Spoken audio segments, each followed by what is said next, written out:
All right, welcome everybody. I'm Maggie Ostara, and this is our community conversation about human design charts for the month of August 2026. And thank you to all of you who sent in your charts.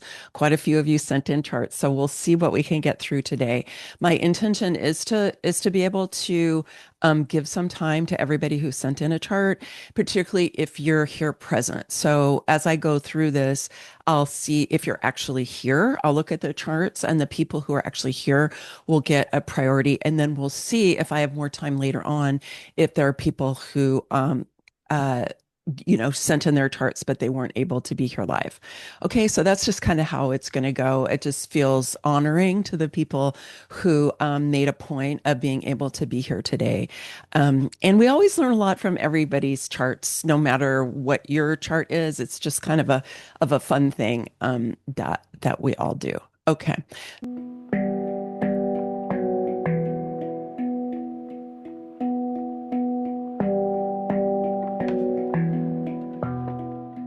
So what I want you to do is if you sent in a chart and you didn't send me a question, and even if you did, if you want to refine your question, but also if you didn't send in a question, just think for a moment because we're going to move through this pretty fast.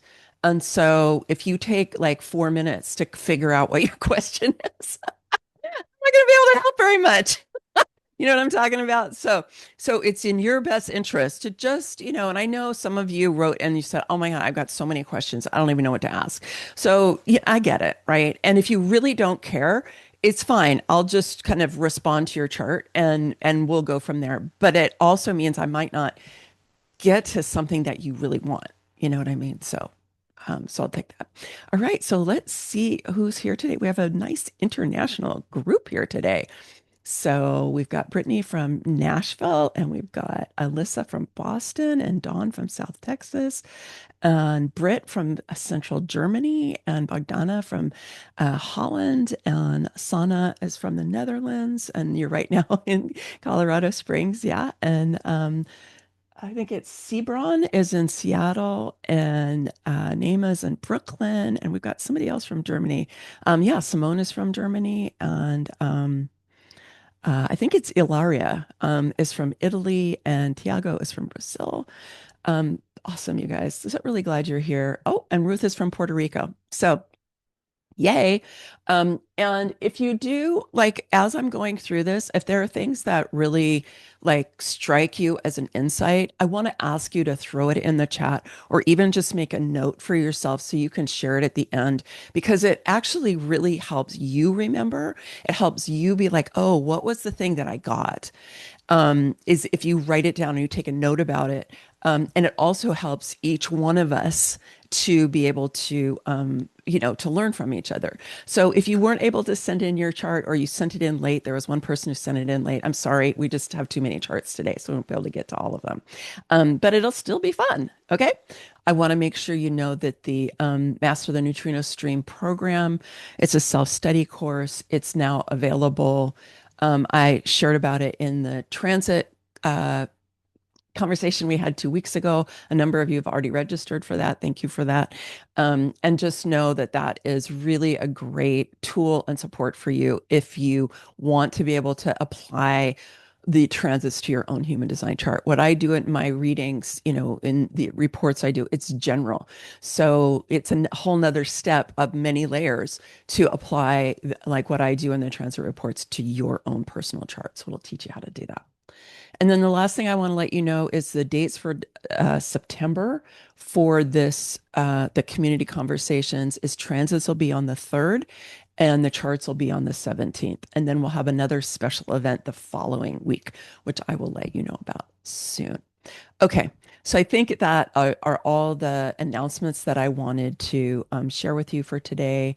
And do feel free as we go through to post your comments and your questions as we go along because I'll get to them, not necessarily ones that are about your chart, if I'm going to read your chart, but just kind of general questions. And I'll save some time at the end where I can do that. Okay, where I can respond to your questions. All right, good. Okay, so I'm going to start with I don't know if I'm going to say, I apologize to those of you whose names I might say I might mispronounce, but I'm going to do my best. So we're going to start with our manifester today. Um, Tiago from Brazil is here. And are you here? Can you unmute yourself and say hello? Can I see you? Hello, everybody. Oh, you're Thank there. you. Okay, great. Hi, Tiago. Am I saying your name right? Tiago? Yes, it's right. Thank you. Excellent. Excellent. Okay. Is it okay if I pin you? You can keep your camera off if you want. Okay. I prefer like this. You like it this? Perfect. Yes. I'll do it just like this. Thank you. Thank you for asking for what you want. Okay. So, let me. Okay. So Tiago is a manifester. And uh, I need to see if you asked me. I think you asked me about work in the world. Is that right? Let me just check what my note is. Yeah, types of work that you could pursue and your Chiron return. Okay. So one thing I want to say to everybody about work in the world is, sometimes you might see certain things in a chart that make you think, oh, that helps me understand like this kind of work might be helpful for somebody. But one thing is that your type, your human design does not determine what work you do. It's human design exists in another realm than ordinary reality. And a lot of times when we try to make human design overlay our what we think of as kind of common culture, it doesn't fit very well. And it doesn't necessarily give you the kind of guidance that you want if you go to somebody that says, what kind of job should I get? Because human design is a countercultural, disruptive system that usually sends you in a direction away from most of your conditioning, which is about fitting into mainstream culture. So just know that because a lot of times people think that human design can do a lot of things. And there's plenty of readers out there that'll tell you that stuff. I just don't agree with it. So one thing I would just say for you is as a manifester, Tiago, is you have the ability to tune into the motor that you have to the throat and start to feel what those impulses are that are coming through you. You know what? I didn't set up a timer. I got to do that. Sorry, I'm going to do that. Otherwise, I'm just going to talk about his chart for 15 minutes. Um, okay, let's start with 4 minutes. All right. Is So manifestors are designed to be guided from within by the motors they have connected to the throat. Now, Tiago's design is interesting. Who can tell me what motors he's got connected to the throat? Anybody just unmute yourself. Splenic Spleen is and not a root motor. The spleen is not a motor. and Root. oh, and the root and the heart Yeah. and the So he's got the will center. I don't use heart for will, just so you guys know, because I think it's a misnomer. So, but I use will center for that. So absolutely, you're right. The will center and the root, and they both go through the spleen. But the spleen is not a motor. Everybody remember that. The thing is that if you are a manifesting generator or a manifester and you've got the motor going through the spleen, one of the things you really need to make sure that you watch out for is the fear of the splenic gates. So for you, Tiago, the ones that would be really significant are the 44, because that's how the will gets into your spleen, and then the 28, which is how the root gets into the spleen, and then the 57, which is what takes that manifesting energy from the spleen to your throat. Okay, so that's three splenic gates that I would encourage you to get to know. The 28 has the fear that life is meaningless, the 44 has the fear of the past, and the 57 has the fear of the future. So in order for you to really get clear messages from those motors, you want to make sure that you're not identifying with the fears of those gates, because it will diminish your ability to receive as a clear channel the information that's coming up from that spleen into your throat. Now that channel right, is ideally going to allow you to express your intuition more fully. So I would just ask you, Tiago, what is it you feel really drawn to in terms of like when you think about, because manifestors, they're the only ones who are designed to actually feel something and move forward with it without really even needing to wait for time unless they're emotionally defined, which you are not. So what are you drawn to? What would you love to do for work? What would light you up every day?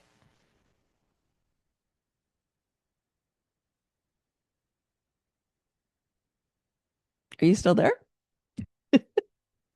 There you Oh go. yes, sorry, I was You're muted. singing. Yeah. Yeah. So what do you love? I think I love being creative, Hmm. and I I don't know. Maybe I have changed my question because I understood that this I wrote here, not putting so much energy in those fears, and Yes. this it was really how can I say it was a new key for me, you know. Uh, Right. Okay. I don't know. I just want to say this. Okay, that's perfect. Thank you. Thank you. And for any of you, if English isn't your first language, just take all the time you need to express yourself, okay? A Oh, lot of thank you. international people in my community, and I just really want you to take any pressure off yourself about being able to, whatever, articulate things the way that you want to. Just take all the time you need. So I'm glad, Tiago. So one of the things I would just say is, and we're coming up on the end of this time, is that yes, my guess is that if you recognize any of those fears and you work with them and you can clear out that channel so that you're really just getting the pure inspiration that's coming to you from those motors, that you'll probably get the answers that you're looking for because that's where they're going to be coming from. Okay. And then the other thing is he had asked me about his Chiron return and he asked, how does it change his chart? And I just want everybody to know that even when you have a major life cycle change, right? And the ones that we work with in human design are the Saturn return, the Uranus opposition, the Chiron return, the second Saturn return. And I do have a new reading, which is about soul purpose and destiny that looks at those life cycles. But your chart never changes. Okay. Your natal chart never changes. No matter what happens with the transits, no matter what happens, it's how you relate to your chart and what becomes more alive at different times. And this is why knowing how to follow the transits and apply them to your own chart is significant because the chart really comes alive with transits. It changes your experience, but your chart doesn't change. So, Tiago, what I would look at is your conscious Chiron, because that energy is going to come on more for you around age 50. And then also look at what you might be wounded around that energy, because of course Chiron is the wounded healer. Okay.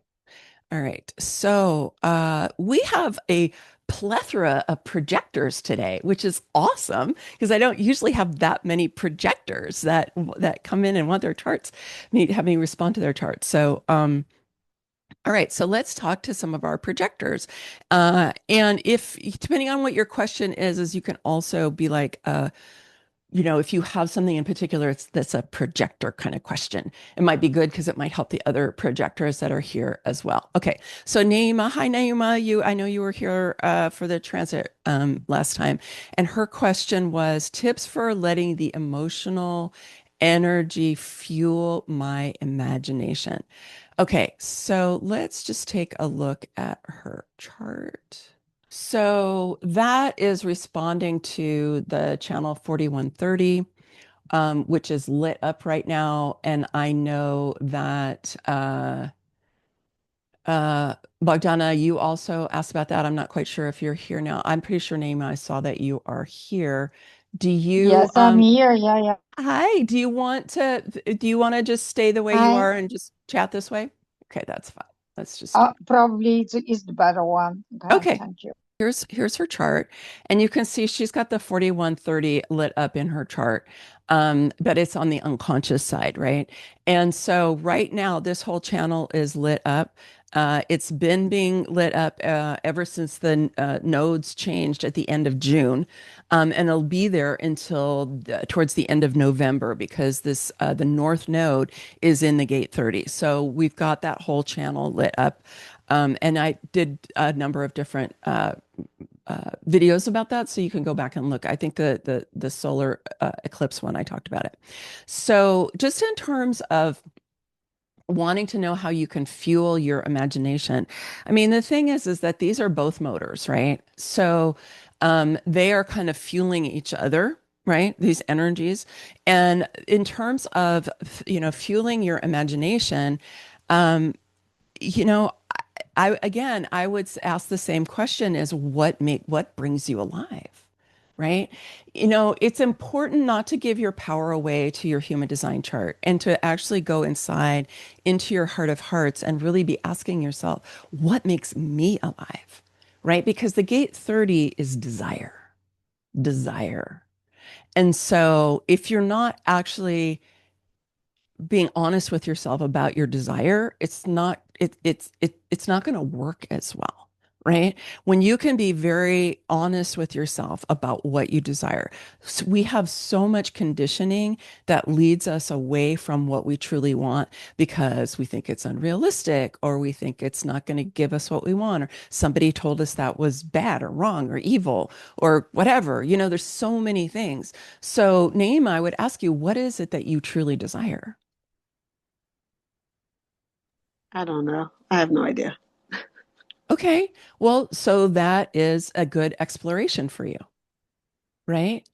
Because, it's funny. Because you're not the only person I hear this from. Believe me, I've heard this from a number of people. And it's her conscious sun, right? So if you're disconnected from the energy of your conscious sun, that's going to continually diminish the way that you can enjoy life, experience life, engage with life, because you kind of got a big like bushel over your unconscious sun, right? Because that's where you know, where her gate 30 is lit up. So, um, so your authority is splenic authority, right? Your chart probably says emotional solar plexus, yeah. But in the way that I usually teach authorities is I would ask you, what is the authority that you would have if you weren't emotionally defined? And for you, it would be splenic authority, right? Because you've got the spleen going to the throat. So this is intuition, right? And it's coming through this channel that is wise. It's very wise, right? The 48 is very wise. And you've got Pluto is in that 48. The 48 is about how we really learn through diving deep into things. It's good for research. It's good for knowing things. And so that 48 can here to support you in terms of what is it? What is that intuition? What is the wise intuition that wants to get expressed through you, Naima? And that might be a place where you can start to look for, well, what is it that's going to help bring me alive? And what's your profile? Oh, you're a third line. You're a 1-3. So that's so interesting, Naima, because usually 1-3s have so many things that they desire and want that they don't know what to pick because they like want to try so many different things. So what I would say is try leaning into that third line if you haven't and just explore. And have you done that? Have you like explored lots of different things, or were you one of those people who was conditioned that that was not a good way to be, that you should pick one thing and stick with it? Oh no, I've explored many, many things. Yeah. Okay. And And have, go ahead. that's it. Yeah. Well, and then have you gone back and really kind of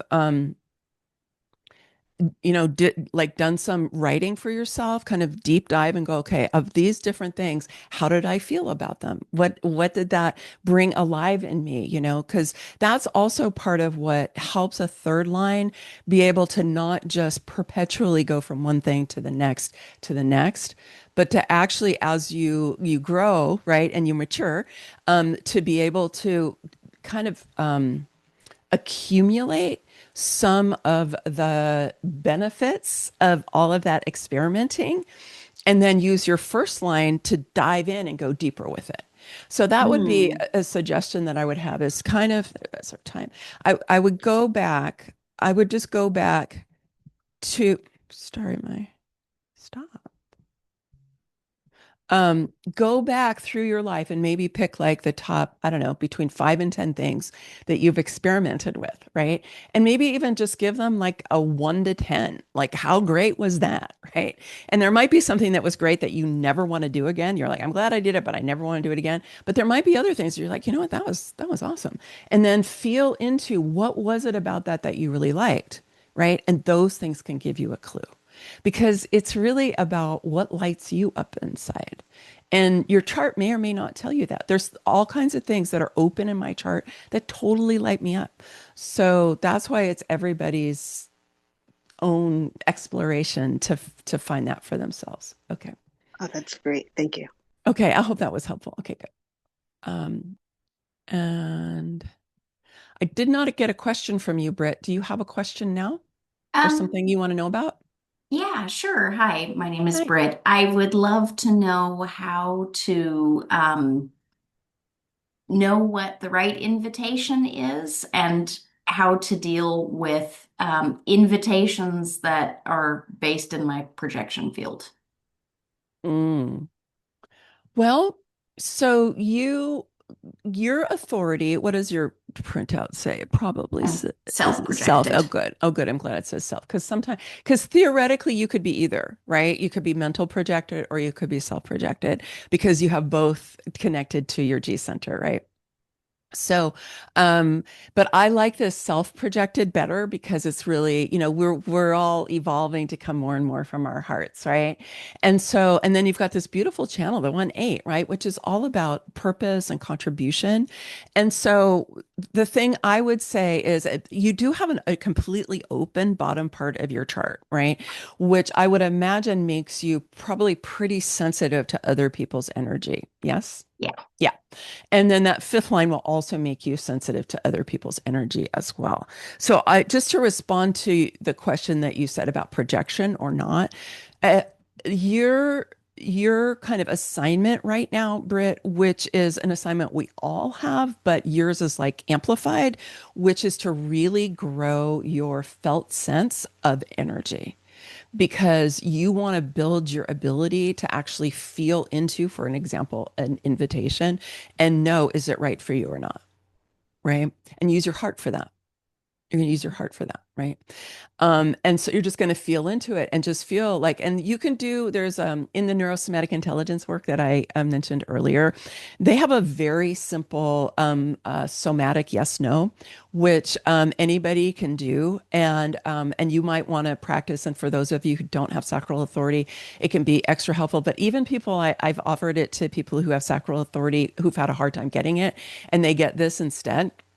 And what you basically do is, and you can do it in your seat. Like do it with me for just a second, Britt. So just think of, go ahead and say, my name is, and a name that's different. That what you want to feel. Are you going to move towards it? Or are you going to move away? Right? You're moving toward is a yes. Moving away is a no, unless your body tells you something different. So say my name is, say your name first, and see which way you go. My name is Britt. And how does that feel in your body? My head jutted forward. Okay. And then say a name that's not your name. My name is nobody. Yeah, I knocked back a little bit. I Did you felt feel it? it. Okay. So Mhm. you can develop that more and more. Okay. Because, and I'm a very embodied person. So I tend to feel these things kind of big, but it could just be a head. It could be just, but the more you do it, Brett, the more you're going to get the feeling. And that is a way that you can tune in and you can ask your body to help you with that felt sense, right? Because it's not up here. It's totally in your body. And you can even ask your heart explicitly, heart, please tell me, is this something I should move towards or move away? Right? And see how that works for you. So that could potentially help with the projection.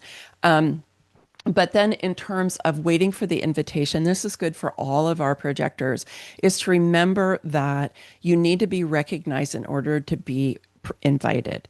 An invitation is really for the big things in life. It's not just for everything. Okay. And so, like, for example, you don't have to be invited in order to go to the movies with somebody, right? You can ask somebody, do you want to go to the movies? Like, you don't have to wait for the invitation for that, right?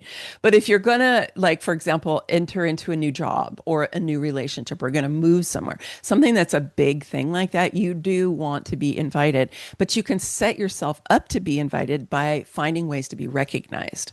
So recognition comes from really the way your ability to radiate your energy field enough so that other people are like, what's that? Hmm. What's she doing over there? Right? And so you decide how or explore really how might you do that? Where would you do that? Who would you do it with? And the thing to remember about projectors is the reason that you have this strategy of waiting to be invited is to protect your energy. So that because you're a no motor projector, right? So you need a lot of rest time, you need a lot of time by yourself. You need to make sure that you don't overdo too much, right? Because that'll definitely tank you. You probably learned that by now, right? Yeah, good, good. And but the thing I want to say about that is it also makes you very sensitive, but you need to be very, very aware of where you expend your energy. And so the more that you can do energy work to fill your lower body with your own energy, do you do any kind of qigong or other kinds of practice that really help you get down in your pelvis and build the energy? Like I do Kundalini yoga, we do a lot of breath work, gets you down in your belly, builds the energy in your body. Do you do anything like that? I was thinking about doing Qigong. Yeah, I would do, any of those kind of, Asian arts, energy arts, right? And a lot of them are martial to some degree, but not necessarily practiced that way. Tai Chi is that way, Qigong is that way. And that really helps you get in the dantian, right, which is your womb space, right, and build energy and power there. And I think that that helps people who have that kind of openness, have a lot more command over their field. But you do have to do it every day because it'll just drain out, right? But you build it and you have it for a while, and then it'll start to dissipate. But as you do that, it'll also help you to radiate more so that you can be recognized. And what you want is you want to get that beautiful heart of yours so connected to what you feel purposeful about and excited about and what you want to contribute, right? Because that's the contribution coming from the heart, right? And get so involved in that. Pull on that first line and say, okay, first line, how am I going to do this? And explore. Okay. Helpful? Thank you. Yes, very much. Thank Okay. you so much. You're welcome. Ilaria from Italy. I'm pretty sure she was here earlier. Are you here now? Hello. Yes, Are you I'm here now? here. Great. Yes, Excellent. hi. Okay, Thank you. let me pull up your chart. And you wanted to know about your Incarnation Cross. Yes, please. What is there something in particular you want to know about it? Well, if you can give me an overview, it will be great. Then maybe some question will arise if we have some time. Otherwise, we'll see. Well, have you actually explored your Incarnation Cross up until now? I did. I did. Um, but And still, like, what did you come it's up still with? like it's more like like maybe the unconscious part is more like a mystery for me, because I feel like I really can't sense the right people for me. So the interference is a lot for me. Like, yeah, I'm talking about the 44, like that recognizes people. No, can you hear me? Because I can hear yeah. you. I'm just trying to understand what you're saying because I don't know what you're talking about the Yeah, recognizing with the 44. yeah. I mean, uh, like I should maybe, I mean, that's what I read about. Maybe it's like, different language or different like sources that the 44 will recognize what's like the fractal, what's the right people for me. And Okay, this yeah, kind you know what? That's not an interpretation that I feel like I have any understanding of, so I'm not yeah. going to go there. But thanks That's for fine. You telling go. me, right? Because for me, the 44 is truth. Mhm. Okay, it's truth, and it's about being able to retell stories of the past so that they are more useful for the present. And it has the fear of the past. So it's also your Jupiter is lighting up that 44. So you've got two really prominent parts, it's the 44 is in two prominent parts of your chart. So what I would say is to kind of lean into, are you one of those people who finds yourself referencing the past a lot, kind of living in the past a lot? Is there a story or a certain kind of theme of stories that keep pulling you, keep tethering you to the past? Are you aware of that? Okay. Yes. Okay. Yeah, I can see the story that kind of like become the same, like they repeat quite similar. Yeah. Yeah. Yeah. Especially in like love relationships, let's say. Okay. Yeah. Okay.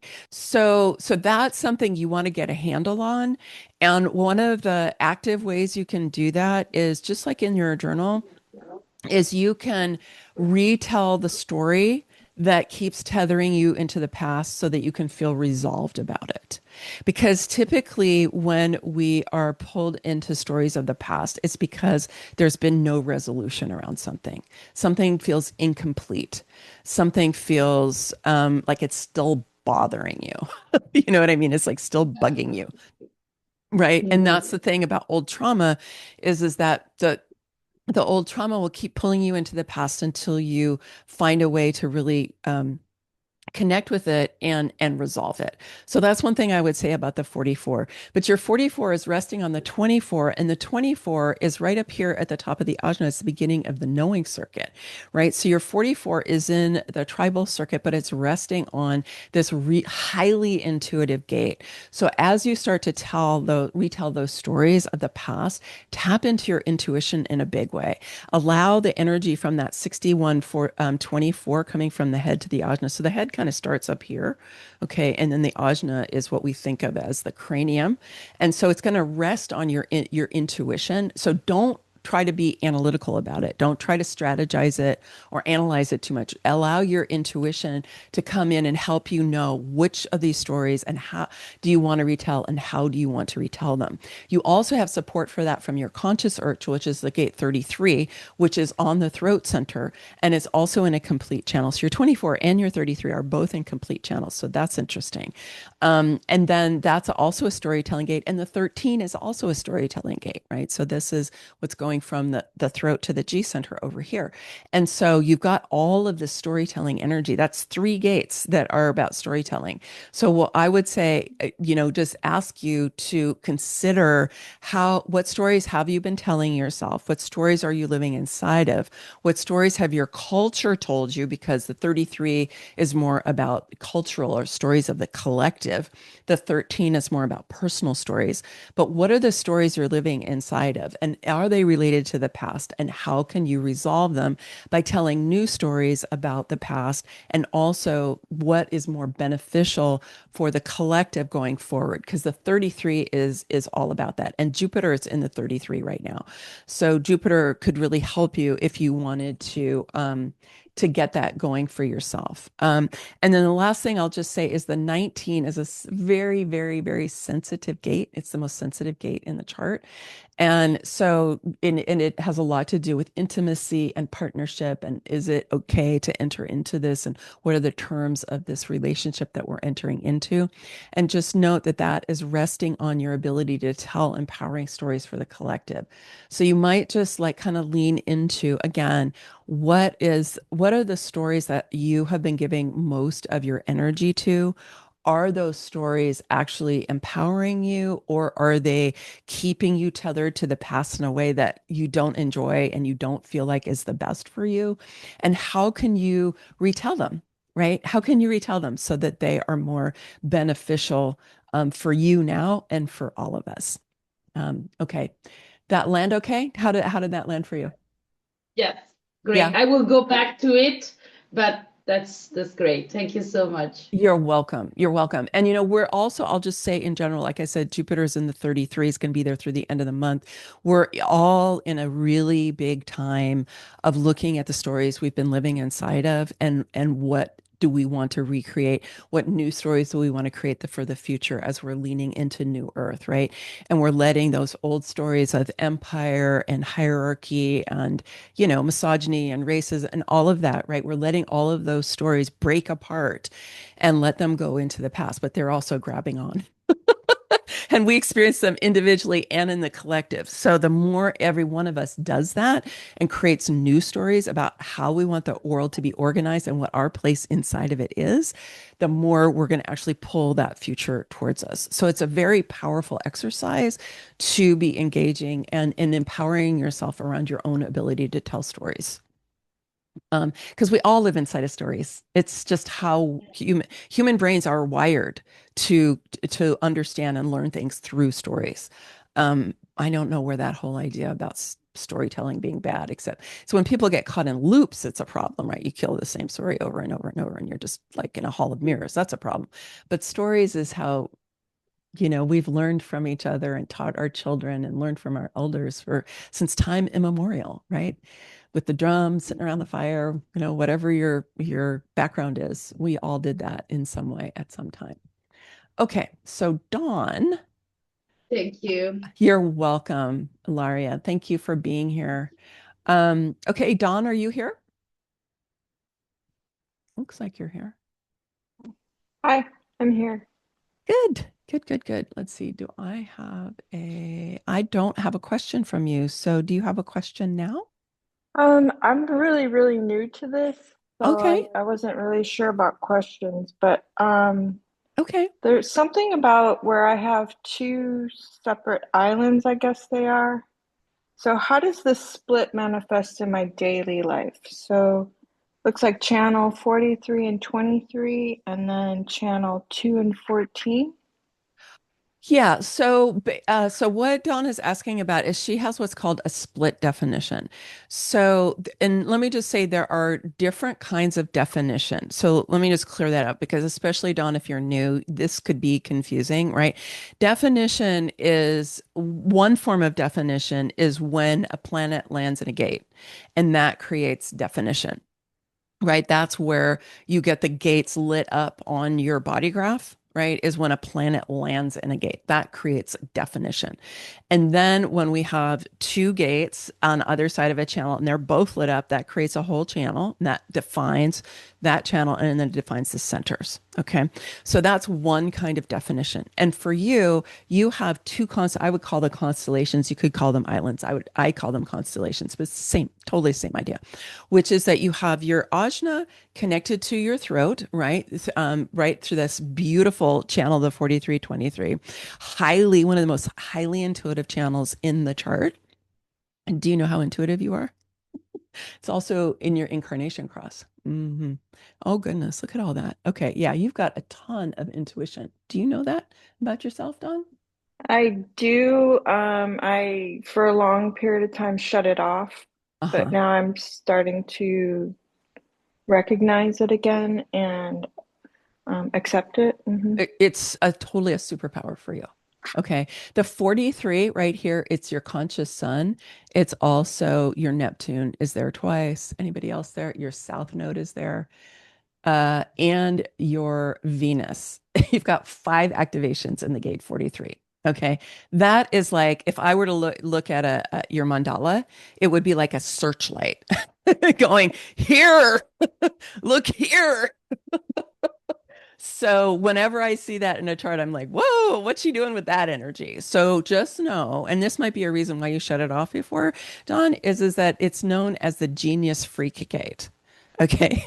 Because the downloads that come through that 43 are really out of the box. They're really leading edge. They do not fit in. Other people might be like, where did you ever come up with that? Like, right? And part of the challenge when you have this kind of strong intuitive wiring is that you're going to think different than other people. Right? you probably think really different than most people around you, right? And that Yeah. can be lonely. I have the 43. I don't have the 23, but I do have the 43. It can be kind of lonely, right? Because it's like, why do they all think this way when I think that way? Can't they see this? I can totally see this. And they're like, what are you talking about? Right. Because you're also potentially, now this isn't like the 57, which is being able to kind of move into the future. It's not necessarily that, but it is an ability to know things that other people don't know. So one of the things I would just say is really honor that as a superpower of yours, Dawn.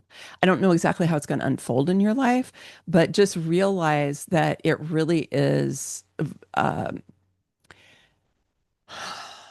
a form of inner guidance that can give you not just direction, but uh, solace and confidence when you receive it and allow it to inform you. Um, and it's going to be different than what you hear from the outside. And sometimes when we do get this information coming from our higher selves, which is what intuition is, it's information coming from our higher selves. Um, it's like honor it, and it might your cognitive mind might be going, no, I have no idea, no, don't do that, right? But honor the other part of you too. So you also have the 214, which is also in the knowing circuit. So you got a lot of knowing circuit. I mean, both your channels are in the knowing circuit. So the thing you asked about the split is that she's got her ajna and her throat connected, and then she's got her G center and her sacral connected. But those two constellations are not connected to each other. Okay. So, but it's a very small split. Okay. It's be very easy. Like right now, I'm bridging your split. I have the gate 7. Which is on the G center. And so right now I'm bridging your split. Somebody with the gate 8 would bridge your split. So your split is very easy to be bridged because it's like right there. There's many, different ways that it could happen. But the way it shows up kind of classically in human design is people have a single split, like one split, really value partnership and usually with somebody who bridges their split. Usually somebody has those gates that allow those things to interconnect with each other. So that might be a thing you want to look at if you are in a partnership, whether that's a love relationship or whether it's a business partnership or even just people you live with who you're really close to, whatever kind of close in kind of people, and see. Just know that doesn't, even if somebody bridges or split, it doesn't necessarily mean that they're like the right person for you. Right. And so you also have to use other parts of you to discern, even if that kind of electromagnetic attraction feels good. Because that's what we call an electromagnetic, is when somebody else has a gate that matches your hanging gate. Excuse me. And that creates a kind of chemistry, which is compelling and we can enjoy it. But we also don't want to be hoodwinked by it because it's just energetic. It doesn't tell you anything about somebody's personality or their values or anything like that, right? Yeah, and I would also just say, see, this 4323 is also in the nodes over here, and it's also in your Incarnation Cross. So this this channel right here is really important. Okay. But the main thing that I will say is, yeah, honor your intuition. Dawn, you've got it in spades, like major, major, major, major. And let me think about how I want to say this. That ability that you have is going to become more and more and more significant as we go through time, because we're moving from the head to the heart. We're moving from, analytical mental activity to felt sense to a kind of a deep intuitive way of knowing. And you have got that. So as time goes on, that superpower that you have is going to become more and more important to you and to the people around you. And you might even, I don't know what your work in the world is or kind of, how you move through the world, but you might even want to find a way to share that as it's the right time. as it feels right, Mm. because Mhm. people are going to be looking for out of the box ways of understanding what's happening in the on the earth, right? Because so many of our old ways of trying to understand what was going on aren't working anymore. Like, you're right. I used to be able to do this, and that doesn't work anymore. What do I do now? Right. And that's when these other faculties that we have are going to become increasingly important. So I'll just drop that little seed in there for you, however it decides to sprout at some point in the future. Thank you. You're welcome. Okay, Bogdana. Hello, dear. I think you're here. Yes, I see you there. Yes, I'm here. Yeah, yeah, Um, and here. and I do have the right chart for you. Perfect. Okay, and so Bogdana Perfect. was also asking about that 4130. Which I talked about a little bit earlier about, this is really about being able to, like, in your chart, Bogdana, let me see. It's your Jupiter lighting up that 41. Okay. So that means that Pluto right now is activating your Jupiter. So your imagination, and Bogdan, I've known you've told me before, that you tend to be really kind of analytical, right? Analytical, mind-centered. But you know what? Yes. This is not analytical, and it's not mind-centered at all. It's down in the root, and it's imagination. And so this is a huge superpower for you, hon.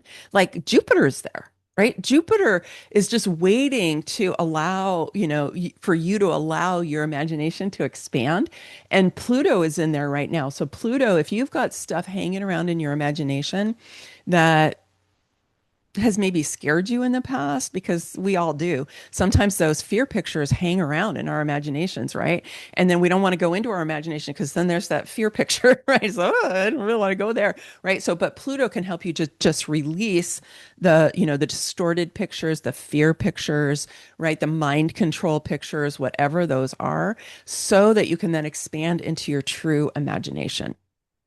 And then the 30, what's lighting up? Your 30 is your south node. Yeah, okay. But Yeah, you've exactly. moved more into devotion, which is your 29. And so I would say, how can you be more devoted, really, in your life? What are you being devoted to? And I would say, gosh, being devoted to clearing and expanding your imagination could be a really good thing for you to focus on. How does that land for you? Not exactly because of the imagination, but I know astronomically, of course, that Jupiter and Pluto are together, and I don't know. I'm seeing 61-24 and 63-4 actually. So this is the logical mind, Mm-hmm. and I don't know. Probably it's just I develop it, and Yeah. everything that I'm doing it probably it is developed, but I'm absolutely not in the imagination. I'm also not very creative, but probably who knows? I have to try. Yes, exactly. Exactly. You have to try and kind of unleash yourself, because that whole channel is a creative channel, right? It's a Yeah, creative. you say it good. Huh? At one point we can develop other things, or we can find out that we have another things. So why not? Yeah, There is well, some tools probably that are underdeveloped, or some qualities. Actually, it's not tools, it's qualities, as you say this. So it's worth to explore for sure. yeah, Yeah. yeah, yeah. I would say so. I would say so. And the thing is we want both our logical side, right, and our creative side. Like, we don't want to get rid of the logical side. It plays a really important role for us, but it also, we don't want it to be dominant, right? We don't want to get locked into only being able to perceive reality through that kind of logical lens. We also want the creative, expansive, sensual Exactly. lens. Mhm. We want Mhm. both, right? And we want to be able And to go, especially the logic block my heart. I don't, yeah, sometimes I don't feel at all. yeah, yeah. Yeah. See, and then So that's And then That's not you're good. suppressing some of your absolutely fundamental energy when you do that, Of right? course, certainly. Yeah. Hmm. And you've got I'm aware of it, but it's just a mechanism or yeah, we spoke also in the group. I'm from the sisterhood, so we spoke. It's something that probably is, I don't know, it's inherited, like a survival. Uh, well, what I would say is, especially over the last, since the, end of this 17th century, right? We had the scientific revolution.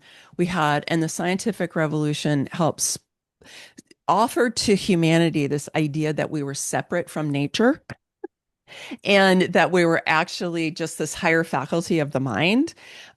Mhm. And we've been living out that philosophy. It's a philosophy, right? It's not a truth. It's a philosophy that we've been living. Yeah, It's a story we've been living inside of ever it's a since then. story, exactly. It's a Yeah, it's story. not the real. Yeah, yeah, Yeah. of course. But the story gains power when we believe it, right?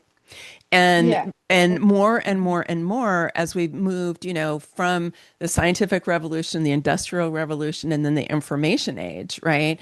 And now we're in this place where so many things it encourage us just to live up here. And you've got this totally strong head in Ajna, right? So it makes sense, right? That the outer culture would be supporting you to just be living up here.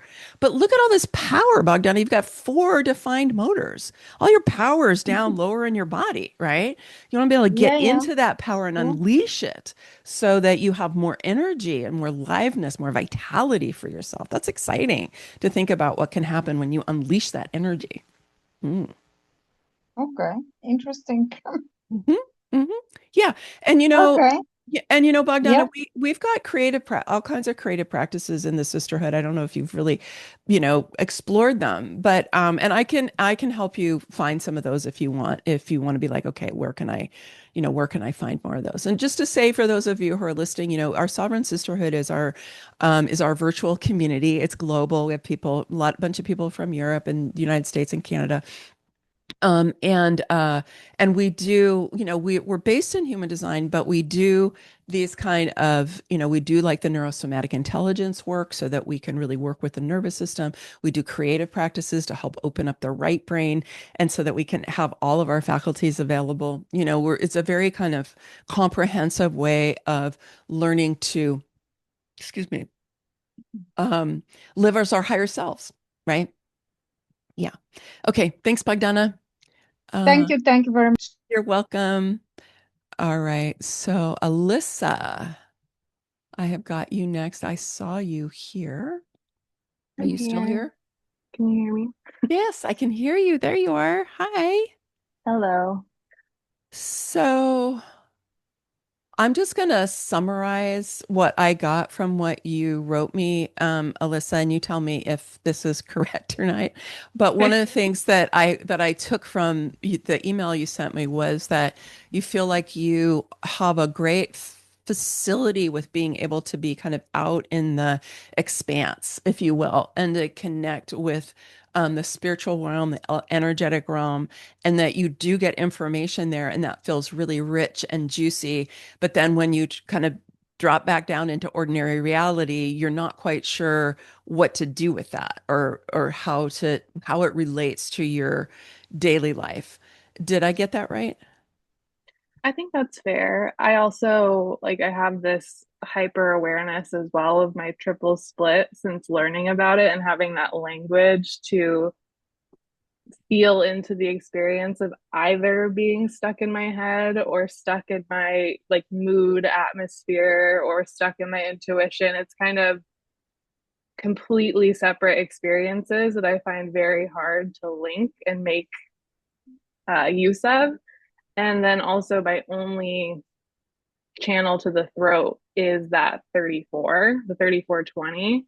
So I would love to even, I know I sent you quite a long email, but to hear you speak to that 3420, maybe in considering all that's going on in the rest of my chart and the channels, how can I best utilize this 3420 to empower that? Or if you were just looking at this chart blindly, like how would you see that 3420 functioning with the rest of it in the context of the rest of it?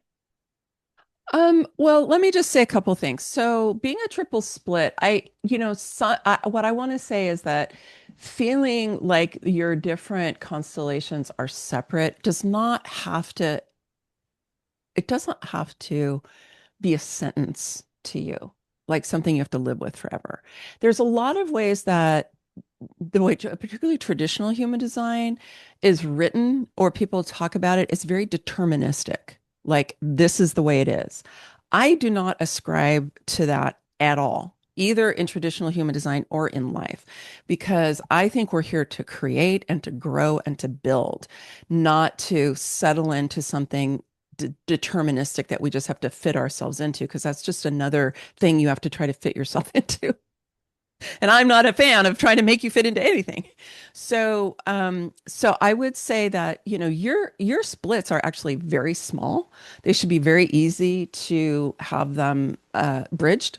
All you need to do is go and be with a few people and your splits will be bridged. So I would say don't for a minute think that you have to live in this way, like these things are all separate from each other.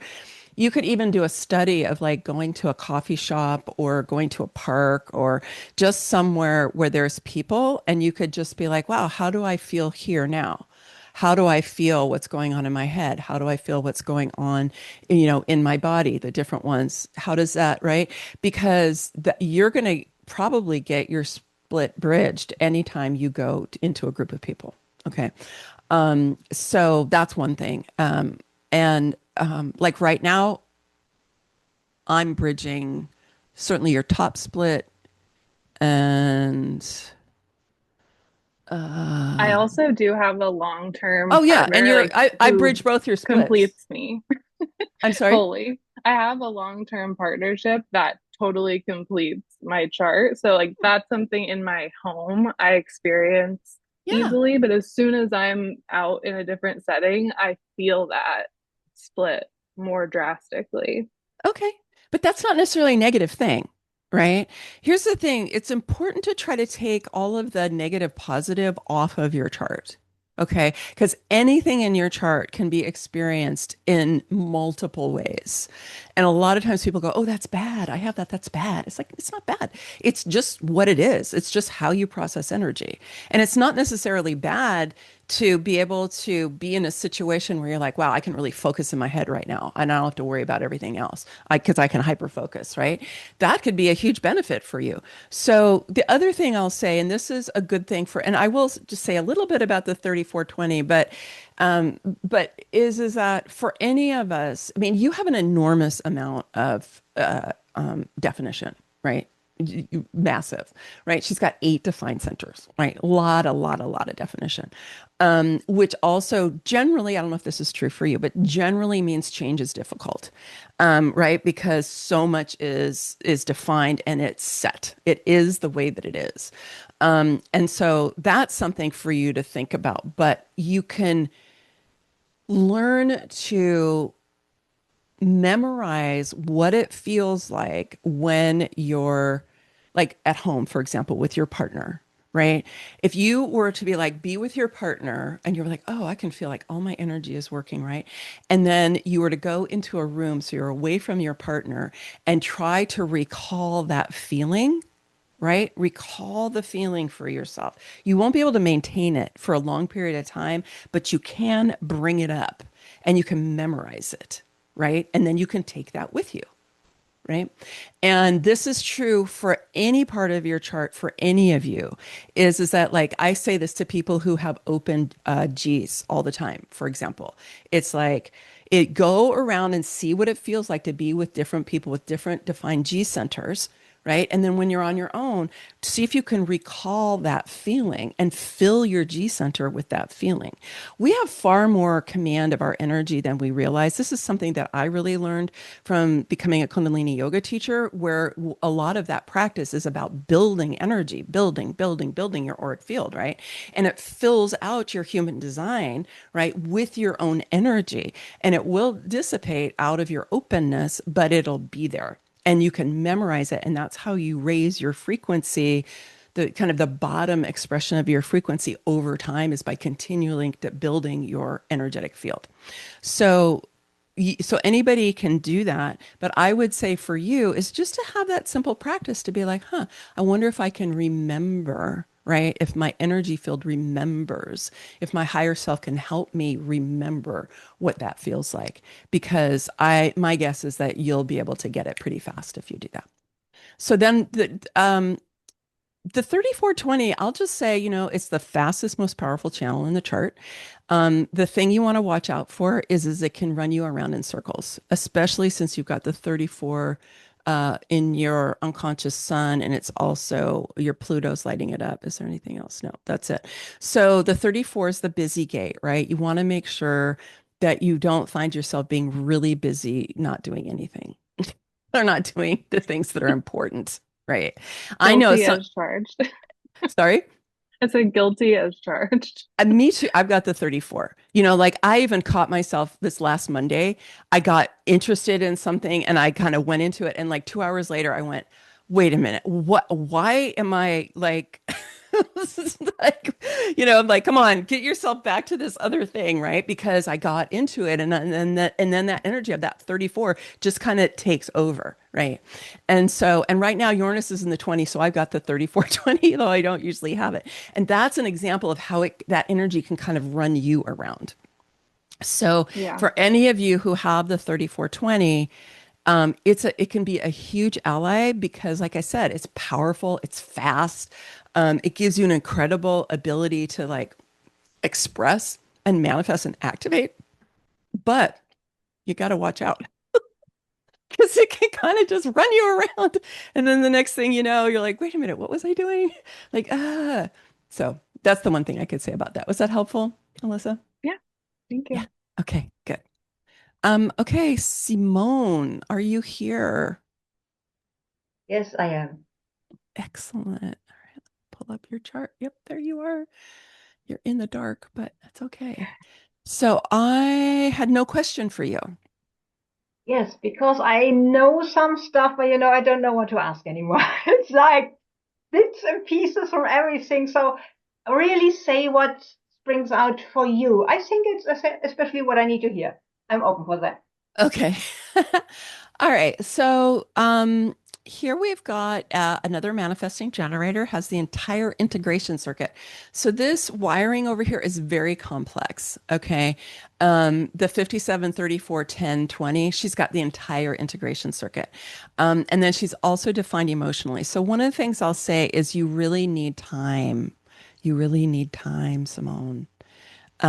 Take your time, refuse to be rushed.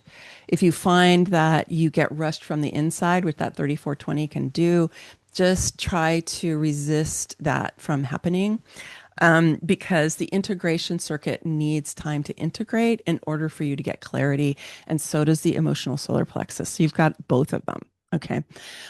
So that's one thing I would say.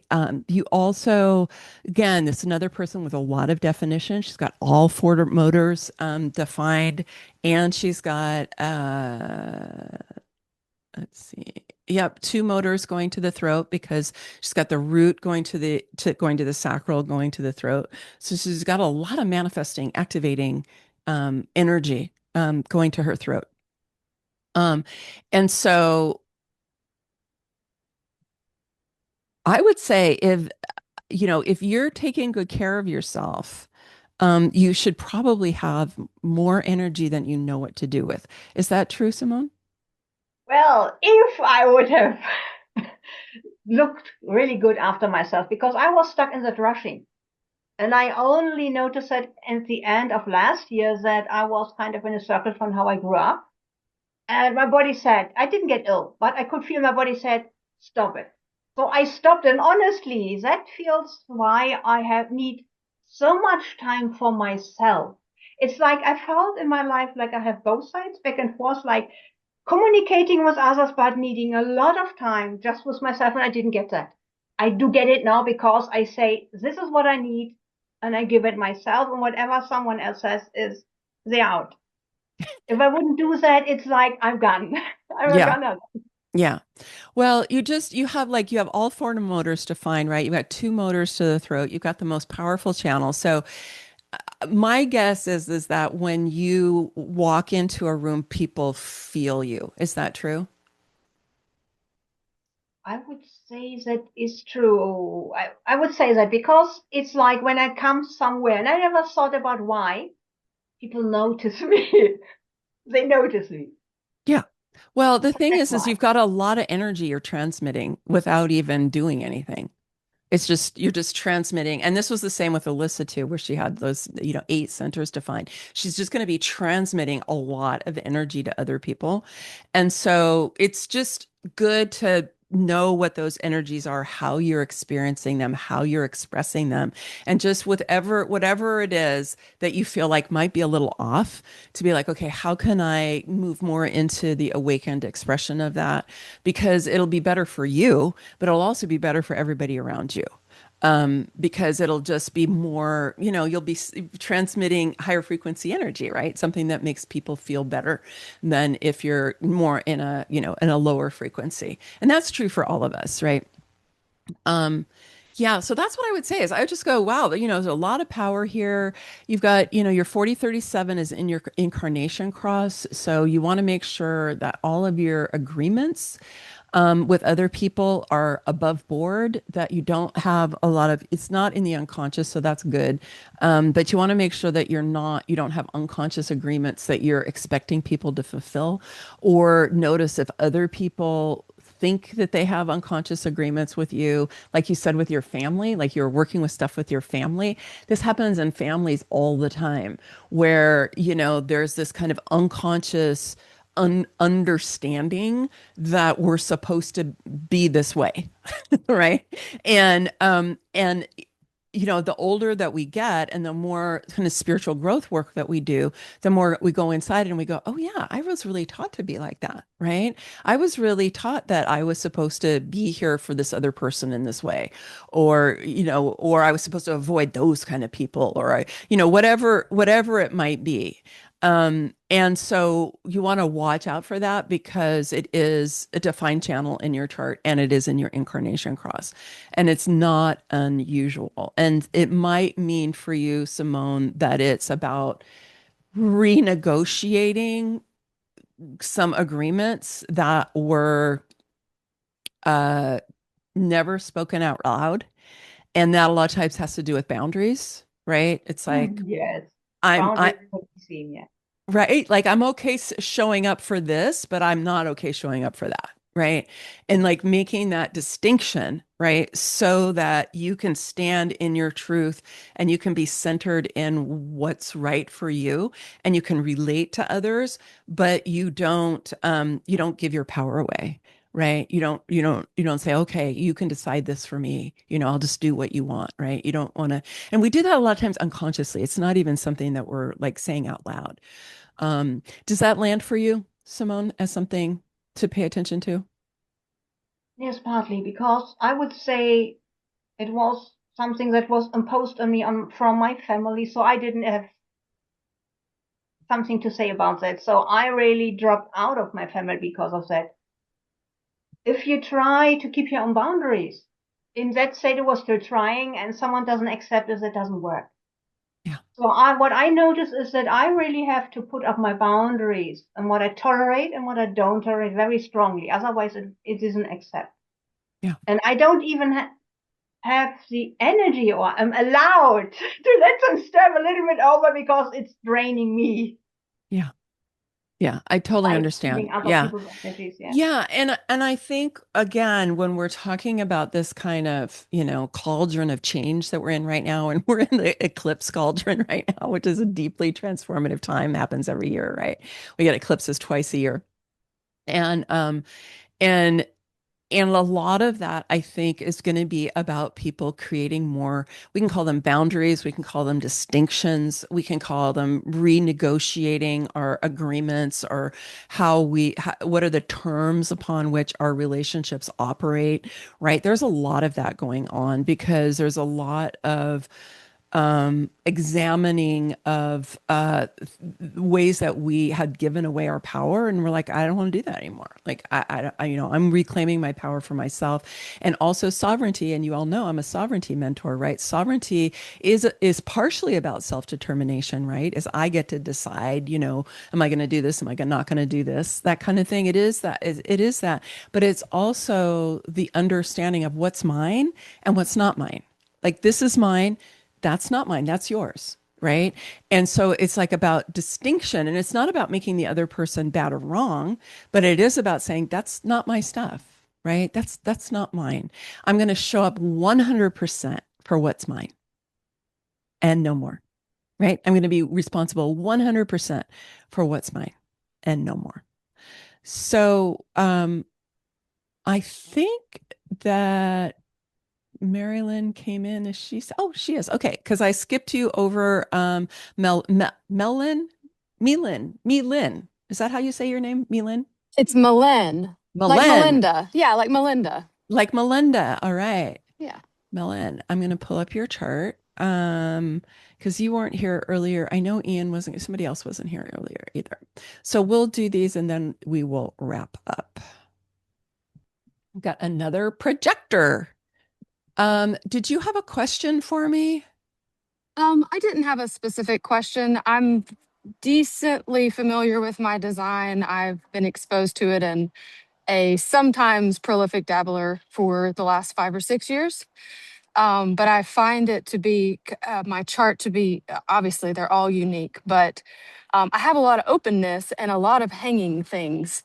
And only the one defined channel. So what I struggle with, maybe I won't even call it a struggle. What I am finding is that I don't have a lot of mirrors for my it feels like a very intense design. Like I have a very pointed purpose, right, with the one defined channel. So I would just be curious to hear your perspective on what you see, regardless of what I'm living in it. So Okay.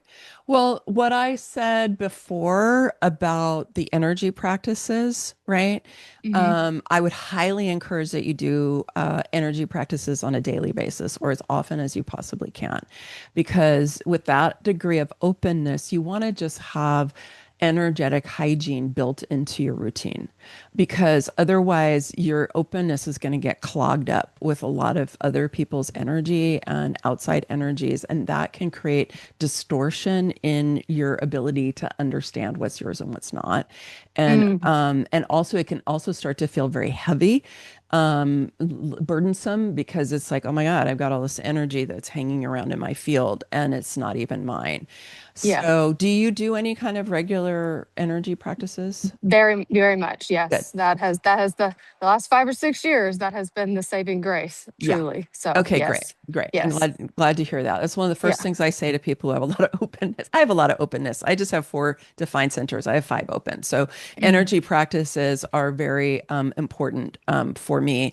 And even the meditative practices I do are very energetic. And so just make sure that's a big part. Well, you probably already know the 2551 is the channel of the priest or the priestess or the shaman, right? And it connects the 2 different parts of the heart chakra.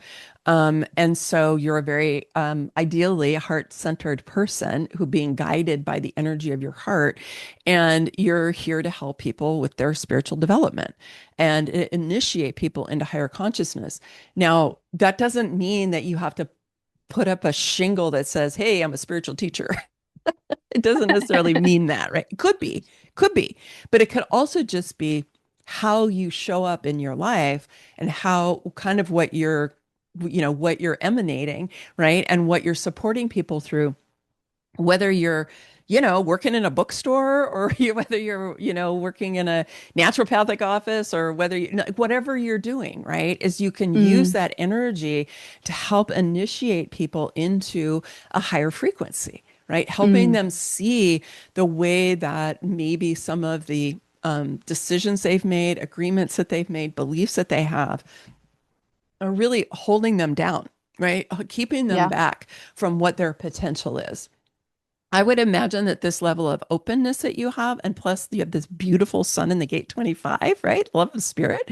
I would imagine that that level of openness you have makes it possible for you to really be able to tune into what's going on for other people. And so that's a great asset for you in terms of what I was just talking about, right?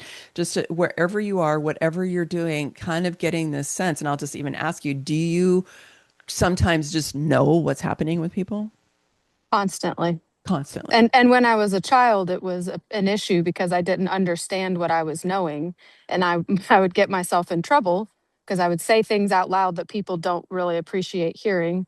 But I think as an adult now and with maturity and wisdom, I've recognized, oh, this is this thing that I do, but I can have the wisdom now for when to speak versus when to just like, okay, I know this, right? Like I'm Right. just letting myself be aware of it Yeah. instead of Yeah. necessarily doing anything about it.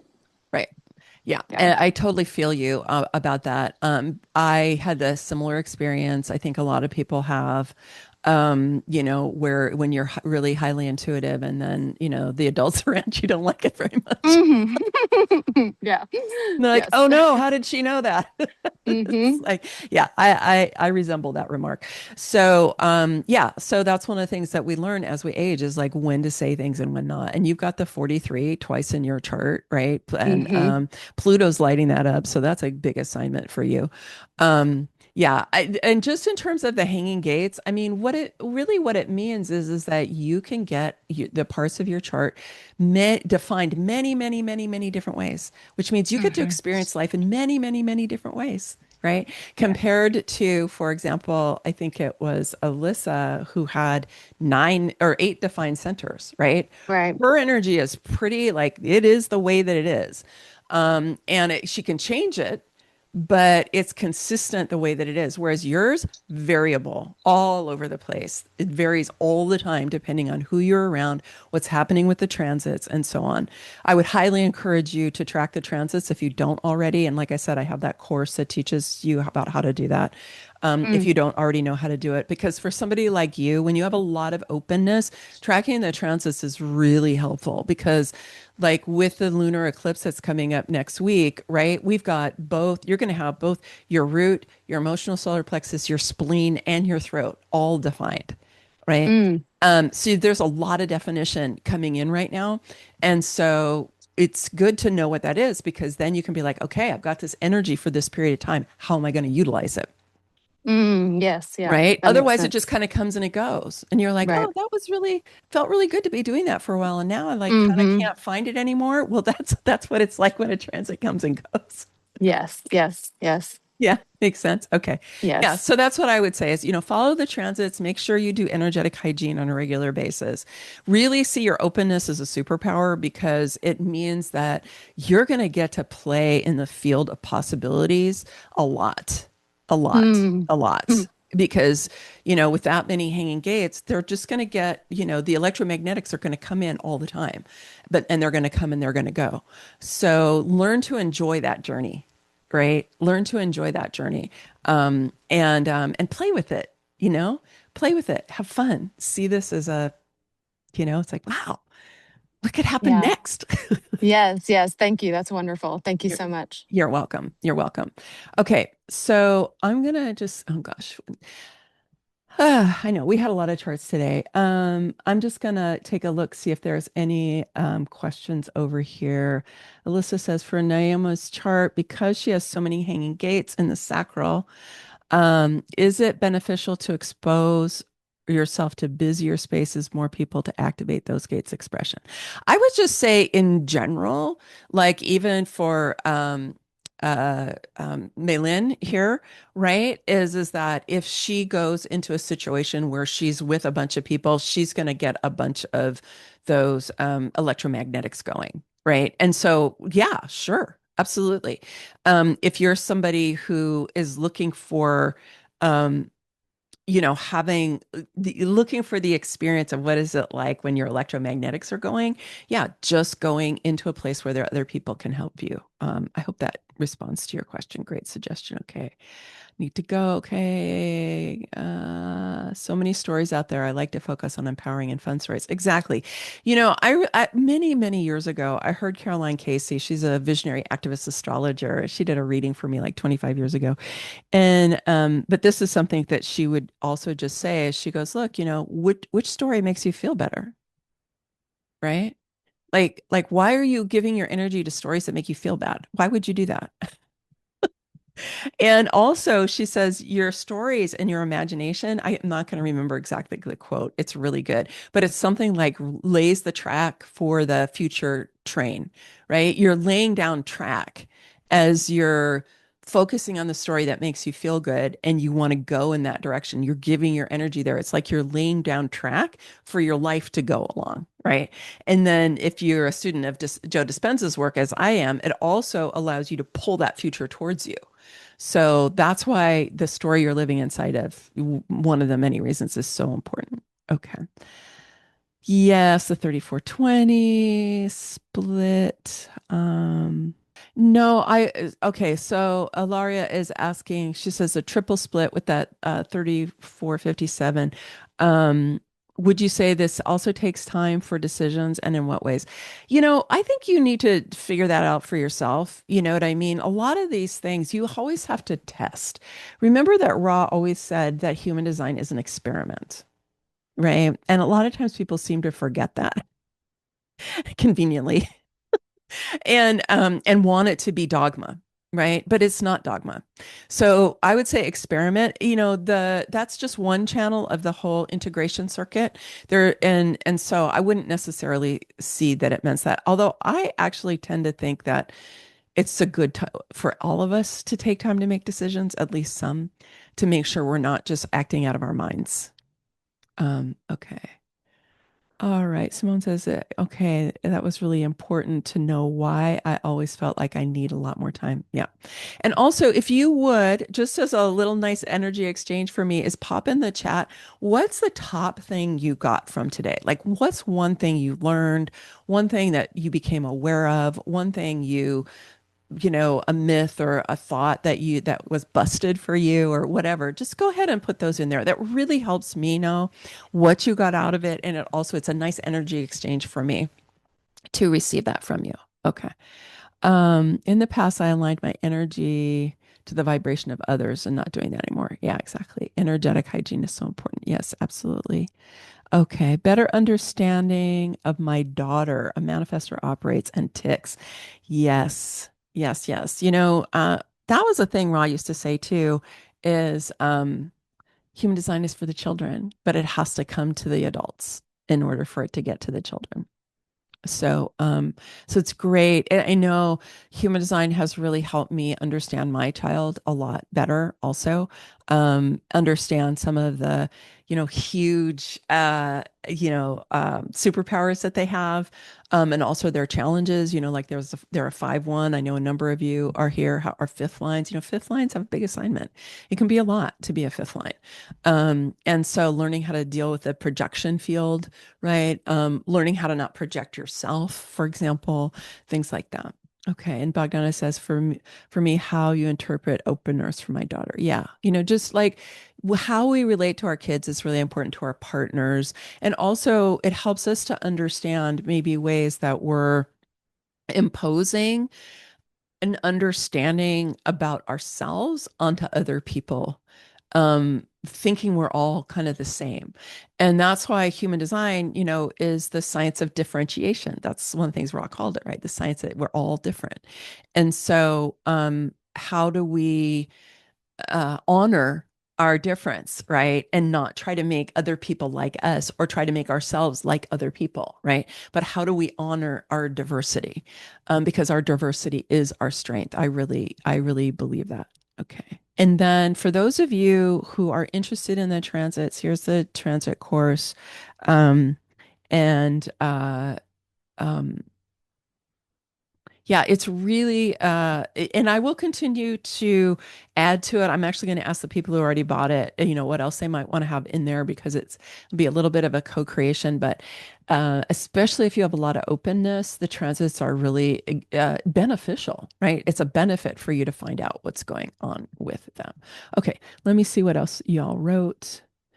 Yeah, so Ilaria says I have 3 gates in your Incarnation Cross about storytelling. Yeah, yeah, yeah.